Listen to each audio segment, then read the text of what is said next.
مساء الخير. أهلا بيكم في أسهل طريقة لعمل الفطاير الهشة بالجبنة.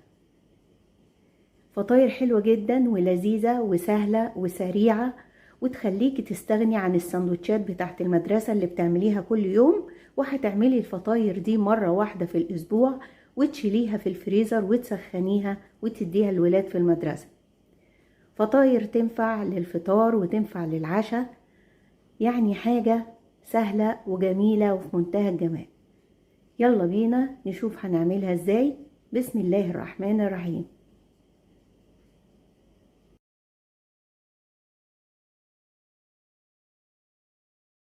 هحط في العجان او في الطبق اللي انا هعجن فيه، هحط كوباية مية دافية،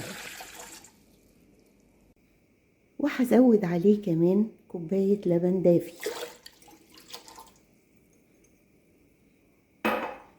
وبعد كده هحط معلقتين من الخميرة الفورية، معلقتين كبار طبعا، وهحط عليها معلقة سكر كبيرة، وهبتدي بقى اقلب الخليط تقليبة صغيرة كده، وهسيبه شوية لغاية لما اتأكد ان الخميرة شغالة. زي ما احنا شايفين كده الخميرة ما شاء الله شغالة كويس. هضيف لها بقى بيضة عليها رشة فانيليا، وهحط كمان معلقة صغيرة ملح، وهرجع اخلط. هزود بقى على الخليط بتاعي ده من 4 ل5 كوبايات دقيق حسب الدقيق اللي عندك. انا مستعملة دقيق متعدد الاستخدامات، فانا هزود 4 كوبايات وهشوف العجينة.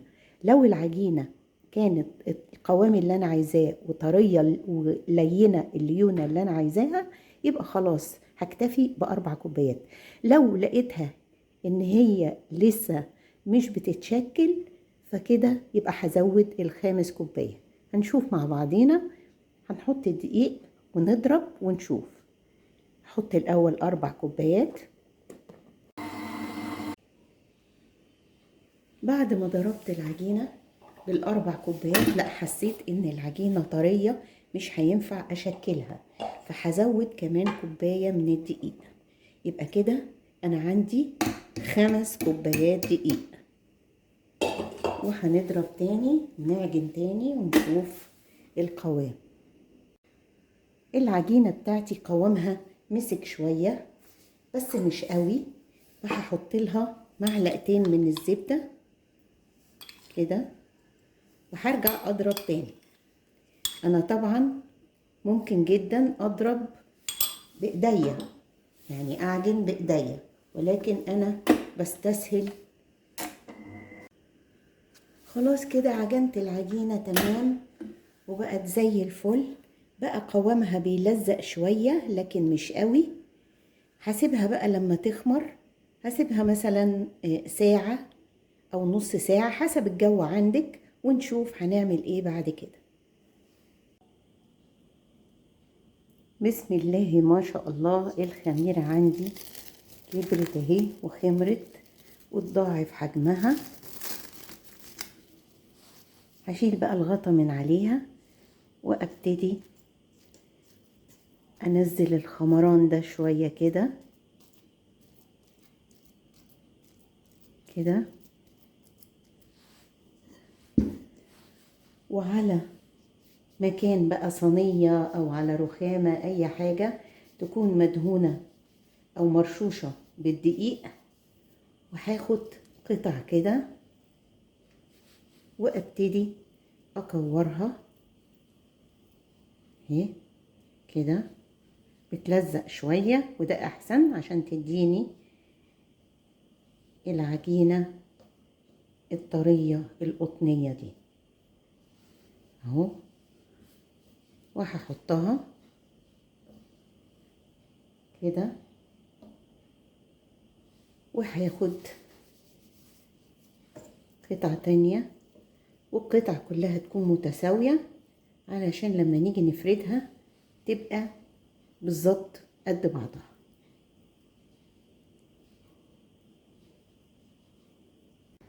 عملنا بقى الحشوات بتاعتنا اللي هي جبنة بيضة وعليها زيتون وعليها زعتر. حطينا جبنة بيضة بالبسطرمة، عملنا ميكس جبن وعملنا جبنة بيضة بالنعناع. وطبعا تقدري تحطي الحشوة اللي انت عايزاها بالطريقة اللي انت عايزاها.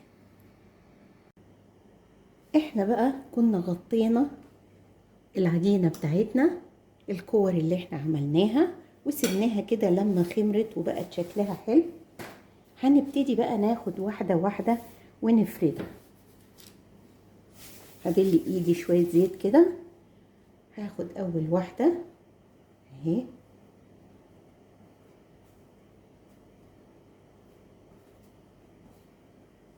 احط رشة دقيق،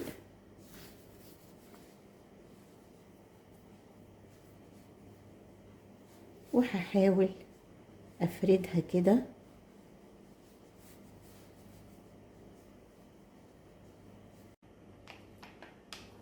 على قد ما اقدر.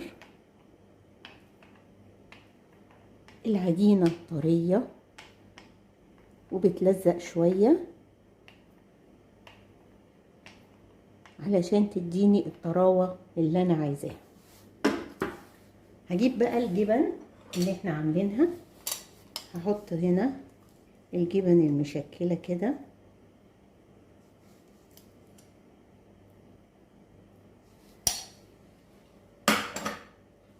هبل طرف ايدي شوية زيت. انا الصاجة حط عليها ورق زبدة وحط عليه شوية زيت. هبتدي اقفل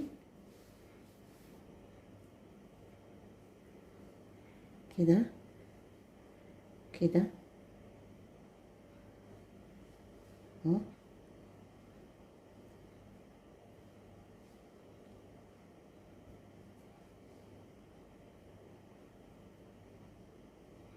اقفلها كويس.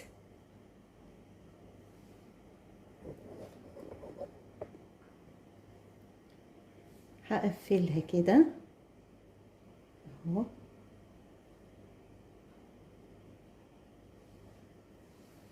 هقلبها على الناحية التانية بالراحة جدا اهي، وهحطها في الصاجة.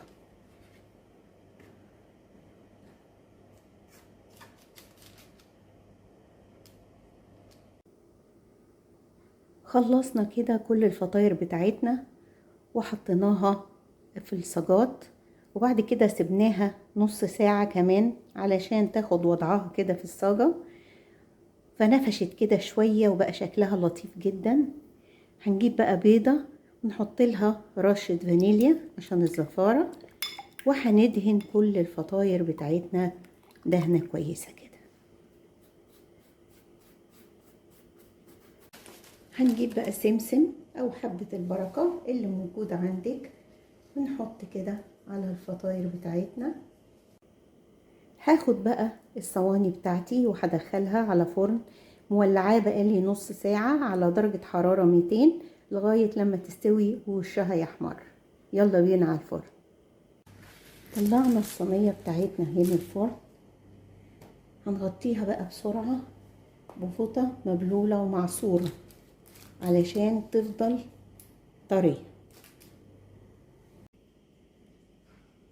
الفطاير بتاعتنا طلعت من الفرن حاجة في منتهى الجمال.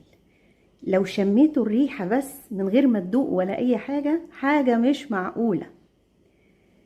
هشة جدا في منتهى الجمال، طراوة مش معقولة. بصوا، والطعم حكاية حكاية. شايفين؟ بصوا بالحشوة عاملة ازاي من جوه. دي جبنة بالبسطرمة. بصوا يا جماعة، بصوا الجمال. لازم تجربوها، وان جربتوها وعجبتكم ما تنسوش اللايك والشير والاشتراك في القناة عشان يجيلكوا كل جديد. وكمان ما تنسوش التعليقات اللي بستناها عشان اعرف رأيكم في الحاجات اللي انا بقدمها. ودي كانت طريقة عمل الفطاير الهشة بالجبنة بأسهل طريقة مع ميم.